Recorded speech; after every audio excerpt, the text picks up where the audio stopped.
Everyone, welcome to Plants and Politics. I have an update to share about one of Trump's Capitol insurrectionists. It's time for an episode of Where Are They Now? Matthew Bledsoe was arrested. Patrick Montgomery was in court. Jonathan Manapa will stay in federal custody. No, I don't take responsibility at all. So Nicole Prado is a 30-year-old woman who was from Maryland when she was arrested. She now resides in Florida. And as it turns out, she was pregnant when she was seen on surveillance video inside the Capitol wearing a Make America Great Again hat. Prado's husband is pretty much the one who outed her and got her in trouble with the law because he shared a video of her that was taken inside the Capitol. He shared that on social media and he said, quote, "Please meet the new Congresswoman. She stormed the Capitol. She's the new Congresswoman. She's the new Speaker of the House." So he wasn't with her, but someone else took the video and Prado sent it to her husband and then he shared it. And that's what did it. So prosecutors also say that Prado made her way all the way to the third floor of the Capitol and that she entered the office of a high-ranking member of the House Appropriations Committee. So, lots of information that could be in there that's sensitive. And Prado said that when she was in the office, she saw a man drinking a beer that he had stolen out of the refrigerator in that office. And that's when she decided to leave the building. Now, I find that hard to believe that was the trigger. That's what caused her morals to kick in. And I'll explain a little bit more about that in just a minute. But later on, prosecutors say Prado was having a private conversation with other people. And in this conversation, they were discussing the possibility of trespassing charges being issued against her.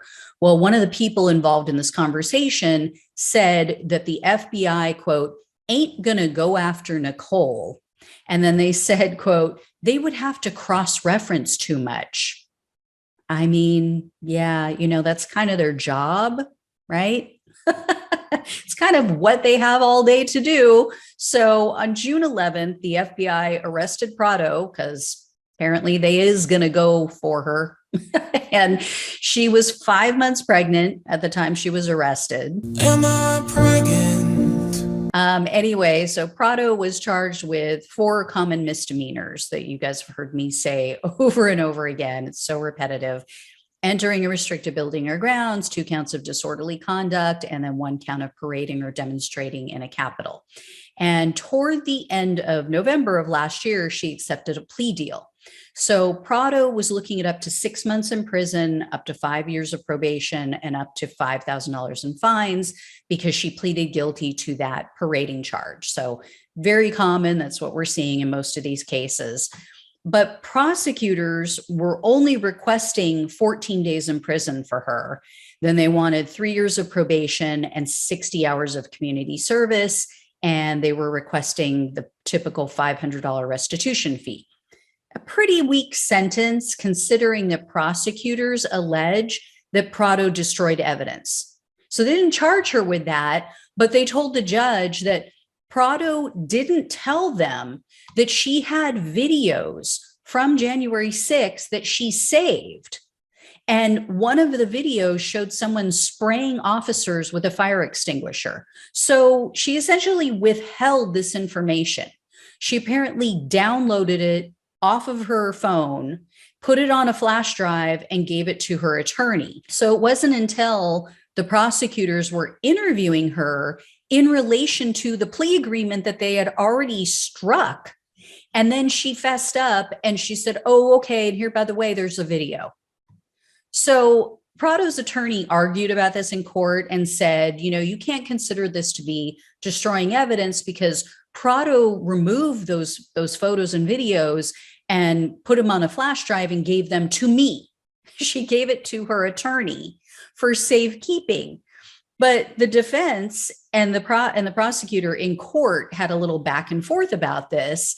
And the prosecutor made a good point and said, would this be akin to someone anticipating a search warrant? And so they go and they put evidence, their own evidence in the trunk of their car to avoid detection.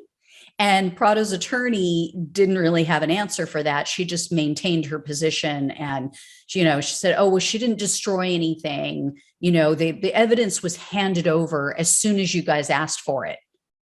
How would they know to ask for it? And then she also cast blame on the people who perpetuated the big lie and in, quote, positions of power. And she said, quote, over punishing the least culpable defendants is counterproductive. I mean, I get her point about the people in power, but the whole evidence thing is just bullshit. Keeping evidence hidden from the prosecutors until the last minute, until you already have a plea agreement, that shows a lack of remorse for your actions. She obviously didn't think that there was anything wrong with people attacking the officers and spraying them with a fire extinguisher, or she would have been eager to share that video with the authorities. So for her to say, oh, but when someone cracked open a beer, that was when I said, oh, I'm out of here. That's enough. Really? So you're okay with someone spraying officers with a chemical agent that could kill them or cause them lifelong injuries. But, that's where they cross the line. That's the red line for you, is somebody cracking open a beer in an office. Really? Seriously? So anyway, Prado's attorney argued that she should be sentenced to no jail time, 12 months of probation, 60 hours of community service, and a $500 fee.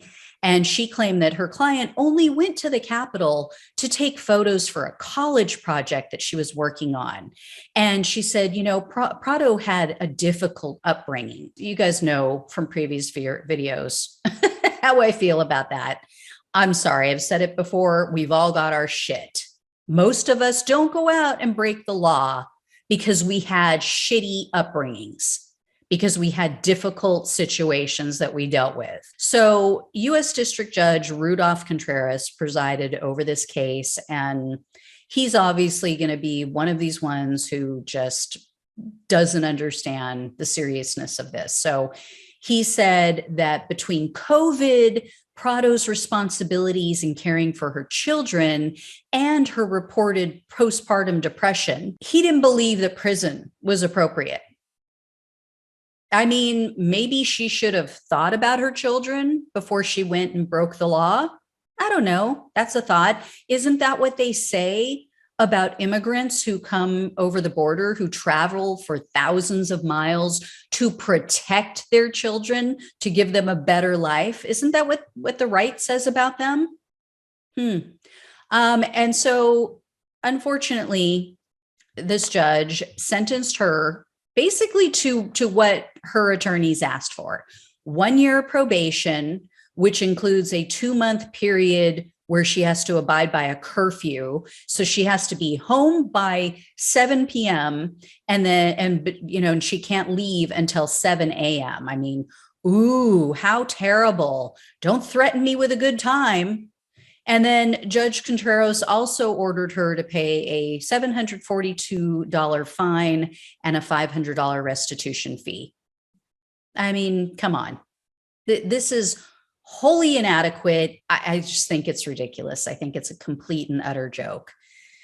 So I hope this judge does not get too many cases. And if I remember correctly, he is an Obama appointee. So that's not the reason behind this ridiculous sentence.